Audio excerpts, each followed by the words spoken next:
मित्रांनो नमस्कार. S-P farming engineer या आपल्या YouTube चॅनल सर्वांचं स्वागत आहे. तर मित्रांनो, आपल्या समोर एक नवीन शासन निर्णय आहे आणि बहुप्रतीक्षित अशा नानाजी देशमुख कृषी संजीवनी प्रकल्प, ज्याला आपण पोकरा सुद्धा म्हणतो, तर त्या संबंधीचा हा शासन निर्णय आहे आणि आपण या ठिकाणी वाचू शकता.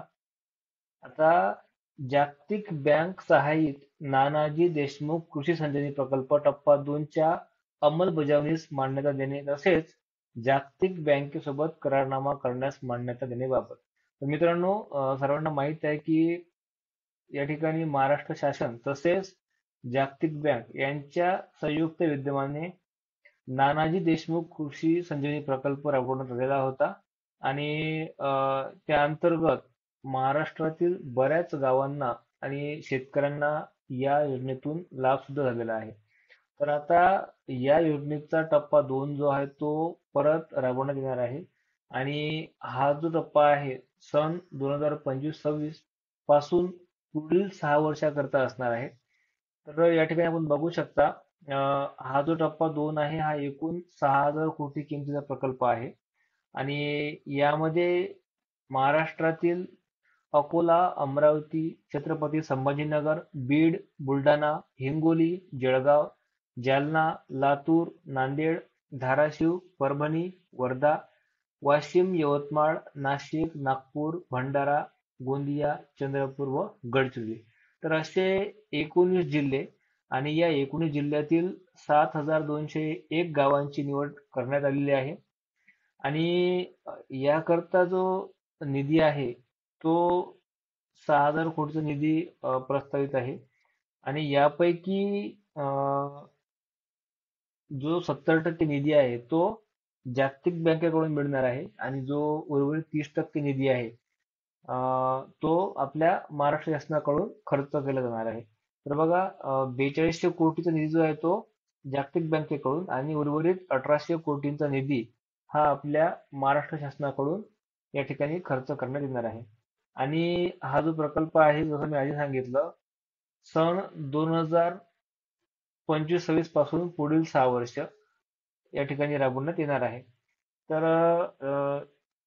आपण सर्वांना याबाबतची माहिती असेल की या ठिकाणी पोखराचं म्हणजे नानाजी देशमुख कृषी संजीवनी प्रकल्पाचं एक वेगळं पोर्टल आहे आणि त्या ठिकाणाहून आपण ऑनलाईन अर्ज करत असतो.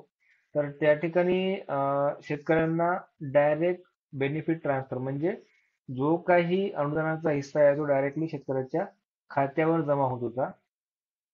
आता या ठिकाणी हा जो प्रकल्प आहे हा कोणाकरता आहे ते सुद्धा आपण बघणार आहोत. बघा, या प्रकल्पात शेतकरी, भूमिहीन कुटुंबे, शेतकरी गट, स्वयंसहायता गट, शेतकरी उत्पादक कंपन्या अशा विविध वर्गातील लाभार्थ्यांना याचा लाभ मिळणार आहे. आणि शेतकरी जर असतील तर यामध्ये जास्तीत जास्त 5 हेक्टर मर्यादेपर्यंत वैयक्तिक शेतकऱ्यांना लाभ घेता येईल. आणि जसं मी आधी सांगितलं की या ठिकाणी सुद्धा डायरेक्ट बेनिफिट ट्रान्सफर आहे म्हणजे जो काही अनुदानाचा निधी असेल तो डायरेक्टली शेतकऱ्याच्या आधार लिंक खात्यावर जमा केला जाईल.